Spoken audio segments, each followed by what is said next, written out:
ஆண்டவராக இயேசு கிறிஸ்துவின் நாமத்தில் உங்கள் அனைவருக்கும் இன்றைய நாள் ஆசீர்வாதமான நாளாக அமைய வாழ்த்துகிறேன். இன்றைய நாளை ஆண்டவராக இயேசு கிறிஸ்துவின் வார்த்தைகளோடு ஆரம்பிப்போம்.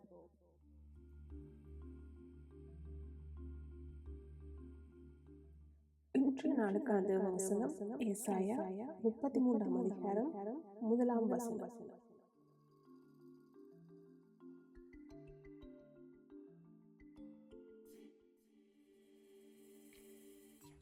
துரோகம் செய்பவர்களுக்கும் நம்பிக்கை துரோகம் செய்பவர்களுக்கும் ஐயோ, தீங்கு வரும் என்று எச்சரிக்கிறது.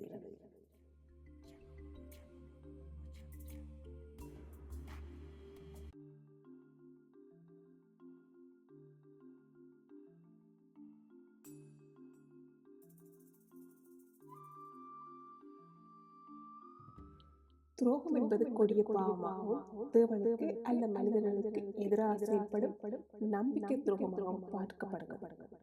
முக்கிய எடுத்துக்காட்டுகளாக ஜூதாஸ் இயேசுவை காட்டிக் கொடுத்தது மற்றும் யாக்கோபு லாபான் குடும்பத்தில் சந்தித்த துரோகம் செய்பவர்களுக்கு ஆபத்து மற்றும் தண்டனை வரும் என்று வேதாகமம் எச்சரிக்கிறது.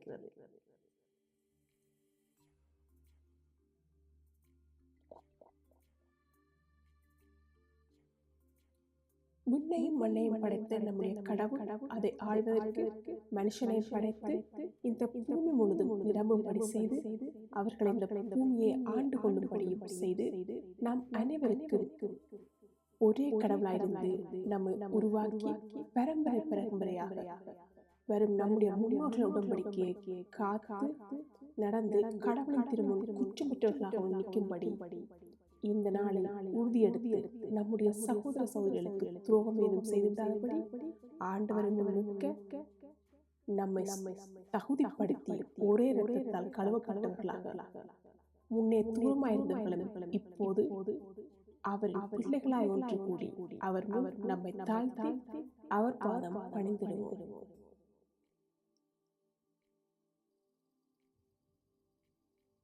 நாம் கூட ஆண்டவரின் வார்த்தை ஒவ்வொன்றையும் கூர்ந்து வாசித்து தியானித்து அதன்படியே வாழ நம்மை அர்ப்பணிப்போம். நம் அனைவருக்கும் தந்தை ஒருவர் அன்று, நம்மை படைத்தவர் ஒரே கடவுள் அன்று.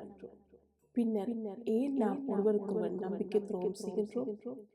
நமக்குள் இருக்கும் பொறாமை நம்மை அப்படியே செய்ய வைக்கிறது.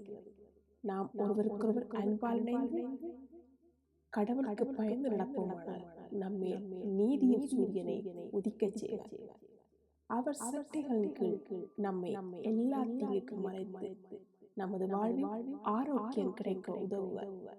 கொழுத்த கன்றுகளைப் போல வளரும்படி செய்வார்.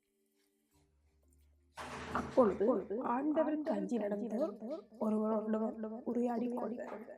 அதை ஆண்டவர் உன்னிப்பாக கேட்பார். ஆண்டவருக்கு அஞ்சி நடந்த அவரது பெயரை நினைத்து வாழ்வோருக்கென நினைவு நூல் ஒன்று அவர் திருமுன் எழுதப்படும்.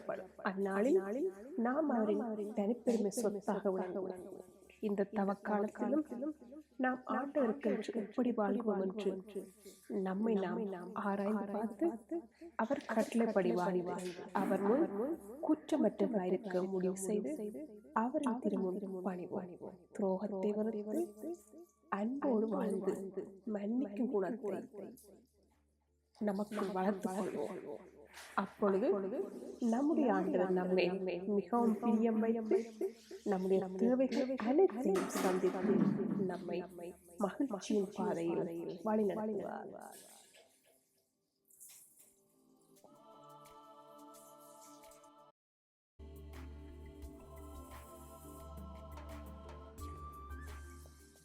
இன்று நாளுக்கான அன்புள்ள இயேசுவே, அன்பு இரக்கம் கிருபை கொண்ட தகப்பனே, இந்த காலை வேளைக்காய் உம்மை நன்றியோடு துதிக்கிறோம். தகப்பனே, நாங்கள் ஒரு வார்த்தையை போன்று கீழ்ப்படி நடந்து எங்கள் சகோதர சகோதரர்களுக்கு துரோகம் செய்யாதபடிக்கு காத்துக்கொள்ளும். உம்மை போல இதயத்தை தாழ்ந்தார், உம்மை போல் மன்னிப்பு குணத்தை தந்தனர். அன்போடு வாழ கற்றுத்தார். கர்த்தராகிய இயேசு கிறிஸ்துவின் நாமத்தில் வேண்டிக் கொள்கிறேன் எங்கள் ஜீவனுள்ள பிதாவே. ஆமென்.